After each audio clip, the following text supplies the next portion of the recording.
Warning, there will be graphic foot content in this video. Today I'm reviewing these Vivobarefoot winter boots. These are the Vivobarefoot Tracker 2s. I recently took these on a 4-day excursion into the Steens mountains where I put them through the ringer. I mean, they are beat up. So recently, I've started to get what I like to refer to as LeBron toes. LeBron James has famously messed up feet. And I noticed that my little piggies were starting to cross with each other. I invested in some toe spacers, I tried to do yoga, but the number one thing that the podiatrist told me is you have to change your shoes. You have to change what you're wearing on your feet for days on end. You can notice right away how wide this foot box is. Being a barefoot company, they're all about sustainability. They are made with this wild hide leather. I looked it up. Wild hide is actually just kind of like hide used from a free-ranging animal. The leather breaks in really nice. I didn't get any of those right up front blisters that I get when I have a new boot, especially boots. Like trail runners are a little bit different, but boots take a while to break in, and you start off with your new boots with some blisters that go with them. But I didn't have that problem with these. These broke in really nice. The other thing about this wild leather is I think it looks good, like these kind of staining and marks that start to happen on it. The leather is also what makes these waterproof. These have a waterproof, breathable internal membrane. There's fully taped seams. The leather is weather treated. And yeah, they're sealed nicely. I've talked about waterproof shoes on this channel before, is the fact that they're never truly, like, if you stick your foot in a creek, waterproof. And on this trip, that's exactly what happened. I fell in a creek and obviously these got soaked. They are waterproof and they're really waterproofed well. But if you stick your foot in a creek, obviously that's not gonna save your feet from getting wet. But the reason I really don't like waterproofing shoes or boots or anything is the fact that if you do that, it's hard for them to dry out. It's almost like I'd rather let my shoes just get wet and they can dry out quickly. In the winter, that's not really an option, right? You gotta snow, you gotta go with waterproof boots. But there's always that risk that in the wintertime, your feet get wet and then your shoes definitely won't dry out. And now you've got iced shoes for the rest of your trip. And that's never good either.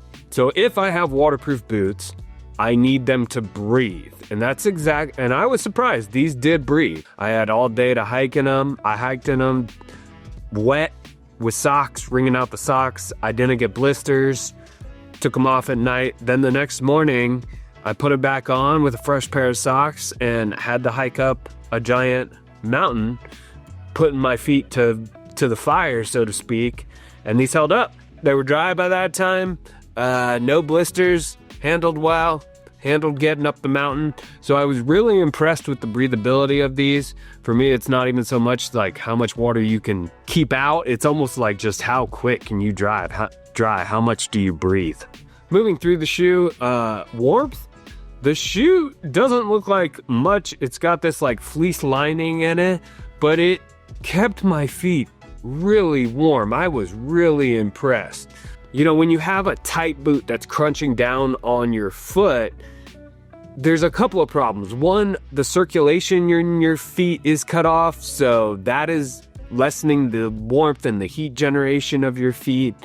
Also, your feet are almost pressed up against the elements, you know, it's your foot and then fabric and material of the shoe, and then the environment, which is snow on the outside. You need that space. You almost need like a pocket of air between your foot and the shoe. And that's the air that's warm and wraps around your foot, right? And I think the open and spaciness of the shoe really, really helps with keeping your feet warm. They also have this insole that has an aluminum layer to it.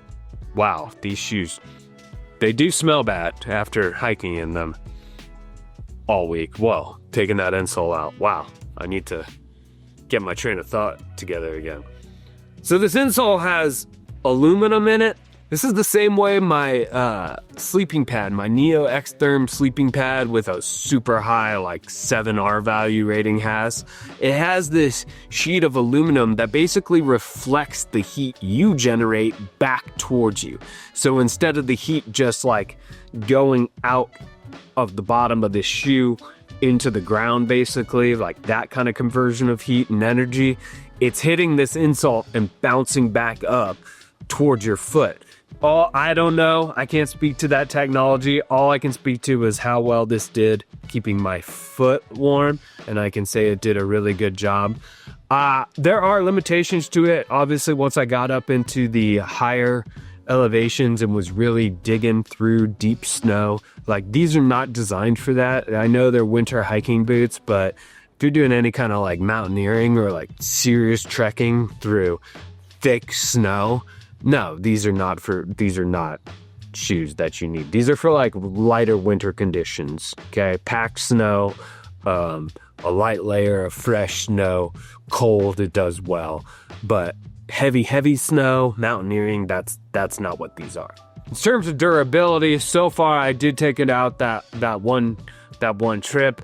I did beat the absolute dog crap out of these. And we're starting to see these sides starting to see some wearing at the seams already. This is just kind of natural stuff that happens with hiking shoes and hiking boots when you break them in. For the most part, I think these are in really, really good shape. These shoes have some serious traction here. These are big, 2.5 millimeter lugs. So the traction on soft environment was great, even better than my trail running shoes. So when you're talking about walking on trails, like that soft gravelly trail, even uphill on soft dirt or something like that, these worked phenomenally. Great traction. That little layer of snow, these worked phenomenally great. Once I got onto hard surfaces, think like slick rocks, ice, the traction was nuts. I don't know why that is, but like hard surface, ice travel, rock surfaces, like kind of slick rock surfaces, these are not the grip for that. You can see in the video I put like cramps on these to march through snow and ice to give myself better traction. I think if you're doing more icy conditions in the wintertime, you need to definitely have some like cramps on these. But in terms of soft surfaces, the traction is great.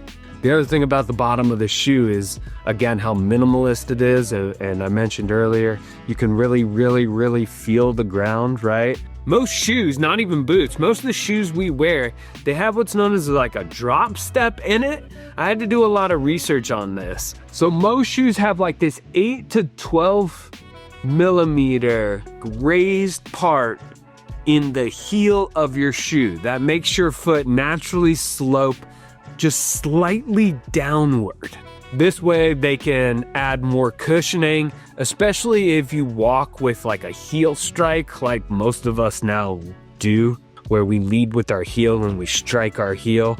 They're able to put a little extra cushioning in there in the heel when they add that drop step. Like you think of 8 to 12 millimeters as not being a lot, but then it's just compound interest over time. You multiply that over 40, 50, 60, 70 years, and the damage that it starts to do to your feet, the bad habits it implements in the way you walk, how it would reshape your foot over time.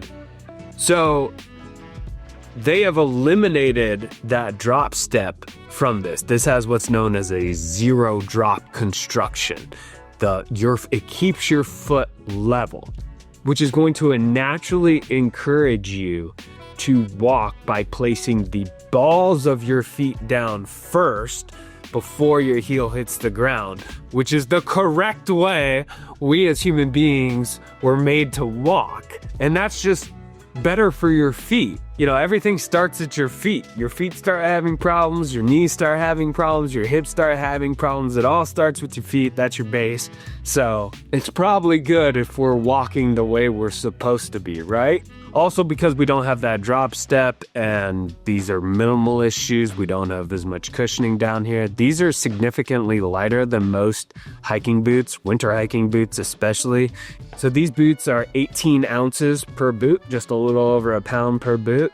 I looked it up. The average hiking boot is 28 ounces per boot. So these are significantly lighter, which makes those long treks way better. I hate having heavy shoes on my feet. I mean, that's one of my least favorite parts about hiking in the winter. Your legs just get tired quicker when you double the weight on your feet. Because of that, the less construction on the bottom, you can see how well these flex. These give you that ability, right? If you strike down with your ball of your feet like you should, they flex. That's the natural flex your foot should take, instead of being in a rigid hiking boot where you walk like this and then like you're in a brick of concrete, you hit the ground like this. That's not good. We've talked about the wide toe box. Lets you, when you hit with the balls of your feet, your toes to naturally splay out like they're supposed to in this wide toe box. And yeah, you feel the ground. You feel the ground in these, and honestly, I liked it. I liked feeling the ground. It felt better. You know, they talk about reconnecting you to nature and Mother Earth. Like, I don't know, maybe. It's not like I was feeling more connected to nature. I was feeling more connected to the ground though, which made me feel like I had more support. It made me like, my balance, my footing was better, right? When you're climbing up something or you're in these kind of like precarious terrains, loose rock and stuff. When you can actually feel the terrain, it just makes your footing better. It makes you feel more sure. It made me put my foot in the right place. So connecting to the ground in terms of the spirituality of it, I don't know. But in terms of the efficiency and the way it made me a better hiker, yeah, I liked how it was minimalist and I could feel the ground. Good ankle support. If you're into ankle support and you want ankle support, didn't roll my ankles at all. So one of the cool things Vivo does is they offer a free 100-day trial. Obviously, you got to buy the boots, but if you don't like them in 100 days, you can send them back. No questions asked. Just say, I don't like them. They'll refund you your money. If you want to try a pair of these boots, I have a 20% off code you can use. Just go to Vivobarefoot.com. Use code John Conti at checkout, JONCONTI. Get yourself an extra 20% off and try them out for yourself. So yeah, for your feet. Thanks for watching. We'll see you next time.